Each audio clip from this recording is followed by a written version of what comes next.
ఏదైతే కాళేశ్వరం కుంగుబాటు కారణమైన తర్వాత కాళేశ్వరం విచారణ సంస్థలకు ఆదేశించడం కావచ్చు. దాని తర్వాత కేటీఆర్ ఈ అంశానికి సంబంధించి ఈ కార్ రేస్ ఫార్ములా అంటే 1 by 1 వాళ్ళ పైన ఒకటి అవినీతి ఆరోపణలు వస్తున్న నేపథ్యంలో కేవలం బీఆర్ఎస్ పార్టీ ఇబ్బందులు పెట్టి రాజకీయాలను ఇబ్బంది చేసింది కాంగ్రెస్ ప్రభుత్వం.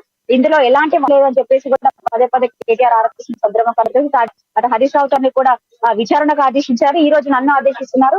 ఇలాంటి ఆదేశాలకు మేము ఎక్కడ కూడా భయపడకపోము. మేము తెలంగాణ కొట్లాడి సాధించాము. అప్పుడే ఎన్నో కేసులు పెట్టుకున్నా కూడా ఎలాంటి భయానికి లొంగకుండా మేము పూర్తి స్థాయిలో తెలంగాణ రాష్ట్రాన్ని సాధించుకున్నాము. ఈ రోజు 3వ సారి నన్ను కేటీఆర్ అంటే నన్ను విచారణకు పిలుస్తున్నారు. 3వ సారి కాదు, 30 సార్లు కాదు, 100 సార్లు అయినా కూడా హాజరవుతాను విచారణకి.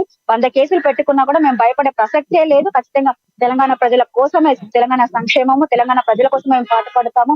తెలంగాణ ప్రజలకు ఇచ్చినటువంటి మీరు హామీలు అమలు చేయమని అడిగితేనే కేవలం కుట్రకోణంతో ఇలాంటి అంశాలన్నిటి కూడా దారి తీస్తున్నారనే అంశాన్ని కూడా క్లియర్ కట్ గా వాళ్ళు అక్కడ ఒక ఆరోపణలు చేసిన సందర్భం అయితే కనబడుతుంది. వాళ్ళు ఇచ్చినటువంటి 420 సబ్ గ్యారంటీస్ కావచ్చు, 6 గ్యారంటీలకు సంబంధించి కావచ్చు, వాళ్ళు ఇచ్చినటువంటి డిక్లరేషన్ల పైన మేము ప్రశ్నిస్తూ ఉంటే వాళ్ళు కేవలం కుట్రకోణంతో ఇలాంటి కేసులు నమోదు చేస్తున్నారు. మేము ఎక్కడ కూడా భయపడపోము. ఖచ్చితంగా మేము విచారణను ఎదుర్కొంటాము. మా దగ్గర ఉన్నటువంటి పూర్తి స్థాయి సమాచారాన్ని కూడా మేము విచారణ శాఖ ముందు కూడా ఉంచుతాము. ఖచ్చితంగా మేము విచారణకు సహకరిస్తాము. మేము ఎక్కడ కూడా భయపడే ప్రసక్తే లేదు అని చెప్పేసి కూడా వాళ్ళు చెప్తున్న సందర్భం కనబడుతుంది. అంతేకాకుండా దాంతో పాటుగా ప్రధానంగా కేటీఆర్ ఒక అంశాన్ని ప్రస్తావించారు. అరెస్ట్ చేస్తే చెయ్యొచ్చు, ఎన్నిసార్లు జైలుకి వెళ్తారని చెప్పడం వెనక ఆంతర్యం ఏంటి? అంటే ఏమైనా ముందస్తుగానే తనకు సమాచారం ఉందా? గతంలో కూడా అరెస్ట్ చేసే అవకాశం ఉందని కేటీఆర్ చెప్పిన సందర్భాలు ఉన్నాయి. సో ఇప్పుడు కేటీఆర్ అలా మాట్లాడడానికి గల కారణాలు ఏమై ఉండొచ్చు అంటారు?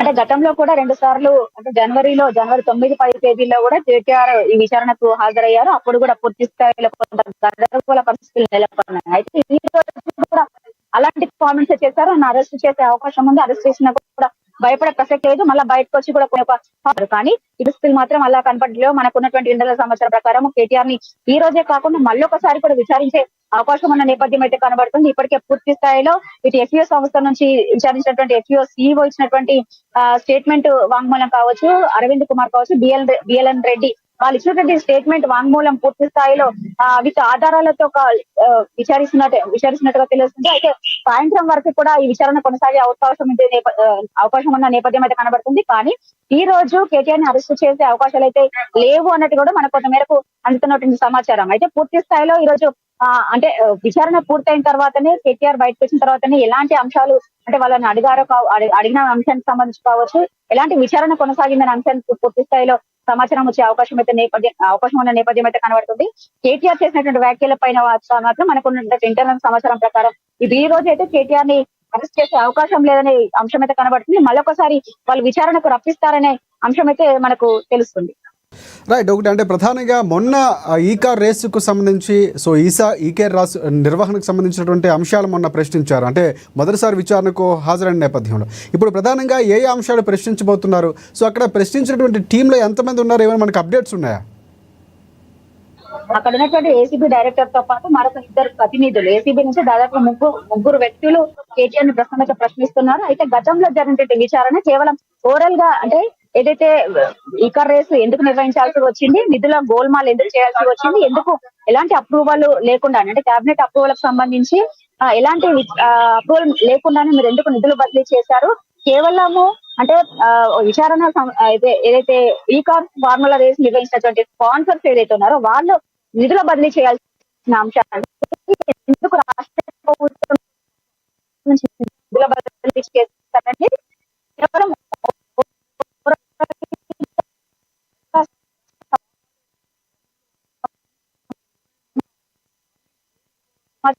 అంటే వాళ్ళు ఇచ్చినటువంటి స్టేట్ ఓపెన్ నుంచి వాళ్ళు లాస్ట్ టైం విచారణ చేశారు.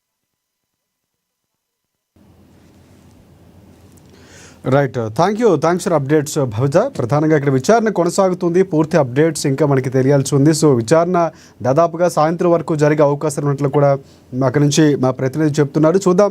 సో పూర్తి స్థాయిలో మొన్న విచారణ ఏదైతే మొదటిసారి కేటీఆర్ హాజరైనటువంటి సందర్భంలో ఈ కార్ రేసుకు సంబంధించి అవినీతి జరిగిందా, ఎలా దీనికి నిధులు బదిలీ చేశారు, సో నిర్వహణకు సంబంధించినటువంటి ఏర్పాట్లు ఎవరు చేశారు, ఈ అంశాలపై ప్రధానంగా ప్రశ్నించారు. A1గా ఉన్నటువంటి కేటీఆర్కు సంబంధించి రెండోసారి హాజరయ్యారు. మొన్న నోటీసులు అమెరికా పర్యటన నుంచి వచ్చిన తర్వాత నోటీసులు అందుకున్నారు.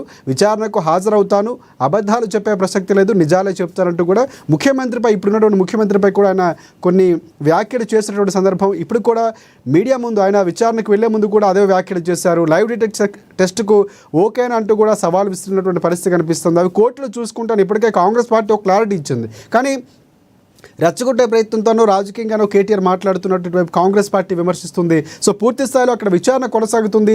ఏ ఏ అంశాలకు సంబంధించి కేటీఆర్ని ప్రశ్నిస్తున్నారనేది మాత్రం ఇంకా పూర్తిగా తెలియాల్సి ఉంది. ప్రధానంగా నిధులకు సంబంధించి ఏవైతే కొన్ని నిధులు అక్కడ ఉన్నాయో, సో ఆ డ్రాప్ అయినటువంటి అకౌంట్స్కి సంబంధించి కూడా మనీ లాండరింగ్ ఏమైనా